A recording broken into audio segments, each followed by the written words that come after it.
My name's Amy, I'm the LGBT officer in Kingston University Students' Union. I'm also a second-year Human Rights and Creative Writing student. So to start us off, I'm just going to say a few words about the LGBT movement as a whole. To go right back to the basics, I'm first going to explain what LGBT stands for those of you who might not know. LGBT stands for lesbian, gay, bisexual and transgender. Now, the LGBT movement has made huge strides toward equality, and to demonstrate our amazing progress so far, I'm just going to say a couple of few dates that are important to the LGBT movement. So the first one, 1967. This is when the UK government officially decriminalised homosexuality.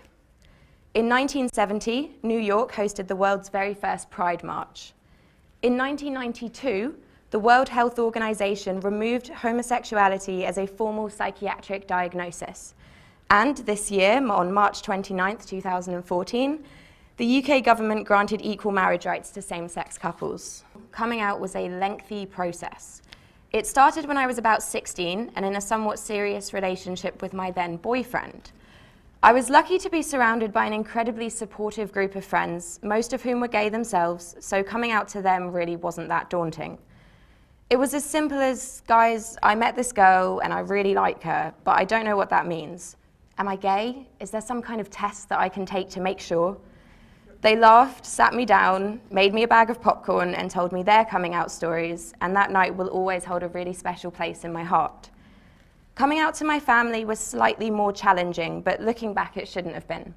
Here's why. When I moved into halls of residence during my first year at university here at Kingston, I was living with incredibly homophobic flatmates. It ranged from them moving their plates away from me in the kitchen in case I infected their food with gay fever, to your oh so typical, you're going to hell, but let's be honest, all the best people seem to be. After dealing with their behavior for several months, I decided to contact the university and ask to change rooms, which I was able to do almost immediately thanks to the brilliant level of support that I received. However, I wasn't out to my family yet, and I couldn't think of a good enough reason to explain why I was moving. So they continued to post letters to my old address, and each morning I'd have to break into my old postbox to retrieve my mail.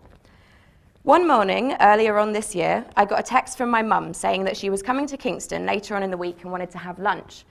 A text that should have been received with a relaxed and happy reaction was instead met with such fear and anxiety. If she was coming to Kingston, she was going to realise that I wasn't living where she thought I was. Now, I had coursework to do, and so in typical writing student style, I decided to write down all the stress that was running through my mind and then just get on with my work for the day. Later on that evening, I went to a friend's house and I explained the situation. She suggested that I email my family the letter. At first, I laughed, but then I realised I'd been trying to summon the courage to come out to them for years, and I was pretty sure this wasn't going to be either a surprise or a problem for them, so why not just get it over and done with? So I sent the email and swiftly legged it to the pub. Soon afterwards, supportive emails from my brothers and my parents flooded my inbox, and I realised that I didn't have to be scared. I never needed to be. But anyone who has carried a secret around with them for years will probably agree that you can hype it up so much in your head, and it's probably not actually that bad when the truth comes out, pun intended. In a weird way, I'm actually glad that I ended up living with those people in halls, because although it was difficult, I've come out the other side a stronger person and more driven than ever before. Homophobic bullying continues to be widespread in Britain's schools. 55%, so that's more than half, of lesbian, gay and bisexual pupils have experienced direct bullying. 32%, so 1 in 3, of gay pupils who have experienced bullying will change their future educational plans because of it.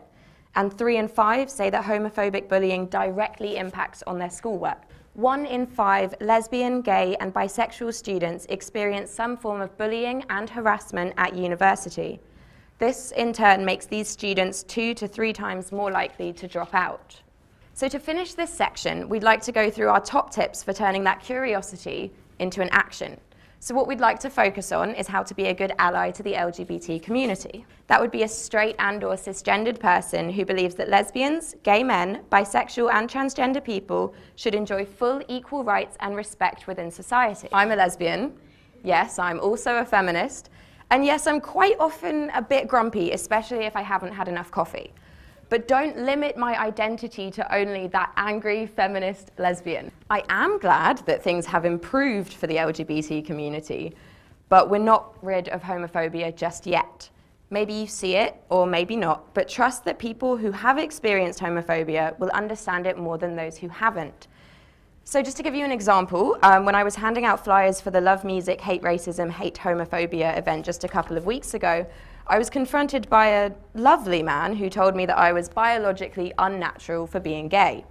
This happened at this university, on this campus, which is an environment that everybody in this room shares. But look at how many of us there are sitting in this room today, and if we all stand together, we can make a massive difference on issues like that. Don't feel like every time you see me, we have to talk about gay rights. We're at a house party. I don't particularly feel like talking about politicians who voted in favor of equal marriage legislation. Just pass me a beer. I've turned off my angry feminist lesbian mode, especially for this party. Whether you know it or not, you've probably all got LGBT people in your lives. Maybe it's a colleague, a student, a sibling, parent, child, or friend.